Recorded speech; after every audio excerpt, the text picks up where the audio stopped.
Woolworths' sale of petrol stations means you could pay more. If you thought there was too little competition in petrol prices already, I have bad news. Woolworths is selling all 527 petrol stations it owns. BP is going to buy them and become even bigger. Retailer Woolworths has agreed to sell its petrol stations to BP for $1.79 billion. Could the sale of all those petrol pumps to BP make matters worse? The competition watchdog, the Australian Competition and Consumer Commission, is already laser-focused on the fuel industry.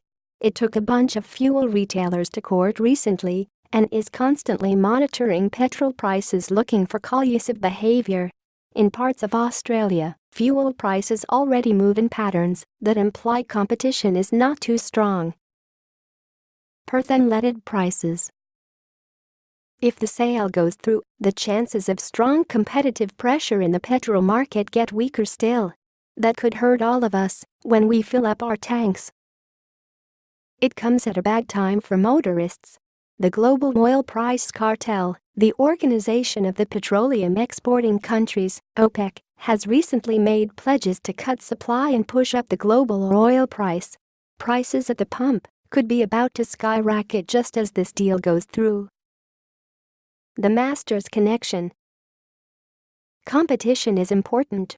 Without it, capitalism becomes completely unfair. If big businesses can pocket huge profits and set prices wherever they want, our whole system is broken. Low profits are ideal, but negative profits are no good. They cause collapses that actually reduce competition. The Masters hardware collapse was spectacular. Woolworths' attempt to take on the hardware market never got going. That left Bunnings as the big green giant of the hardware sector. Home and Middleton are trying, but they are like a mosquito on the side of a racehorse. Bunnings is boss in that sector, and that makes its owner Wesfarmers sick it pretty.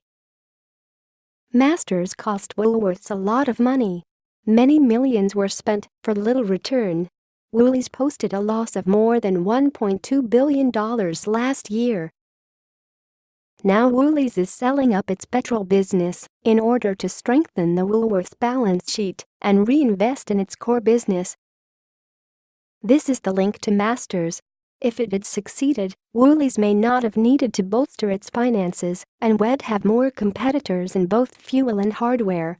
Instead, once again, Australia is sliding towards oligopoly. Australia only lightly competitive. Australia is famous for having what is called market concentration, where a handful of firms control much of the market. 2 big supermarkets, for example. Or 4 big banks, 2 big airlines, 1 big telecommunications company, etc. The head of the ACCC was complaining about this just a few months ago. The revenue of Australia's largest 100 listed companies increased from 27% of GDP, gross domestic product, in 1993 to 47% of GDP in 2015, he said.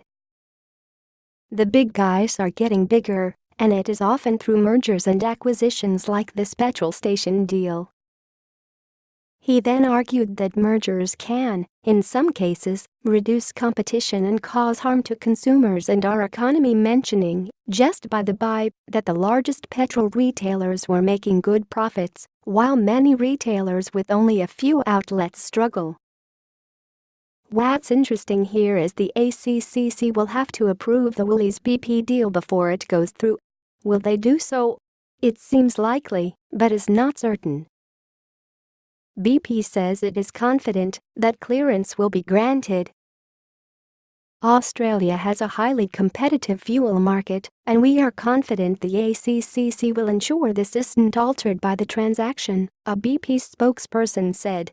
Our partnership with Woolworths has the customer in mind. It is about reinventing the convenience sector in Australia. Competition, next year. If the deal goes through, Woolworths gets $1.8 billion and can focus on its supermarket business. If the deal falls apart, then it might be in trouble. Because 2017 could be the year when really serious competition comes to Australia's supermarket sector. Amazon has launched its Prime Video service here, and rumors are its fresh food business is not far behind. If that happens, Woolworths will need its A game. This kind of pressure, businesses fighting for their lives, is exactly what good competition looks like. In fact, 2017 could be a very good year for supermarket consumers. Even if Amazon doesn't come to Australia, the threat is going to keep supermarkets on their toes. Aldi is renewing its stores so it can sell more fresh food and compete better, while Coles is also knuckling down, renovating 50 supermarkets in 2017 and ever ready to compete on price. We can only hope that, one day, we see something similar in fuel too.